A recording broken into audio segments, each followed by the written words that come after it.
Methuselah est entré dans la légende grâce à une simple épée. Il a libéré un ange emprisonné dans la roche. Depuis ce moment-là, cette terre brûlée est devenue un lieu interdit. Tout humain qui y met les pieds est condamné à une mort certaine. Alors que nos poursuivants se rapprochaient de plus en plus, je n'avais d'autre choix que de mener ma famille dans ce désert interdit. La plupart des chasseurs, indécis, ont fini par faire demi-tour. Seuls quelques-uns, faisant fi des avertissements, nous ont suivis à l'intérieur. Lorsque le danger s'est abattu, j'ai confié ma famille à mon fils aîné, et je suis resté pour tenir la ligne de défense. Mais lorsque je me suis précipité vers mes poursuivants, ils ont été pris de panique, comme s'ils avaient vu un monstre, et se sont dispersés dans toutes les directions, terrifiés.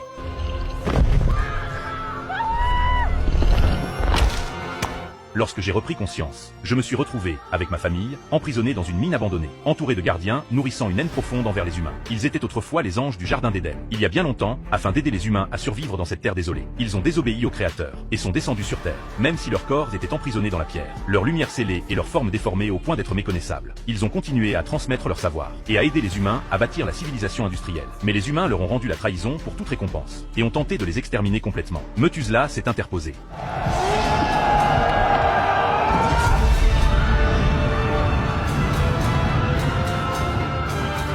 Pour permettre à ces gardiens de survivre, j'ai rapidement révélé mon identité. Je suis un descendant de Mathusalem, guidé par le Créateur. Je suis venu ici à la suite d'un rêve pour solliciter le rêve. Bien que les gardiens aient eu des doutes, ils nous ont tout de même emprisonnés pour le moment. Au cœur de la nuit, un gardien qui gardait encore espoir nous a discrètement laissé partir.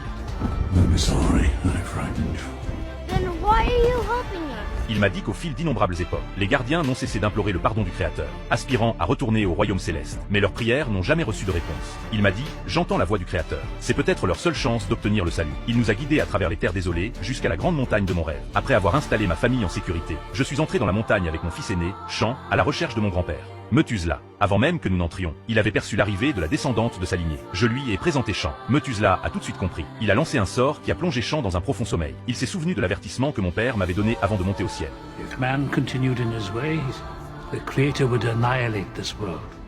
So what I saw is true. Pour que je comprenne vraiment, Methuselah m'a tendu une tasse de thé chaud. Après l'avoir bu, je me suis replongé dans un autre rêve. Une graine est apparue au fond de la tasse. Au contact de l'eau, elle s'est transformée en une immense arche. Toutes les créatures de chair et de sang ont été convoquées. Par paires, mâles et femelles, elles sont montées à bord de l'arche pour préserver la vie sur Terre. Seuls les humains seraient complètement engloutis par le déluge. Je me suis réveillé en sursaut, et j'ai enfin compris toute la vérité.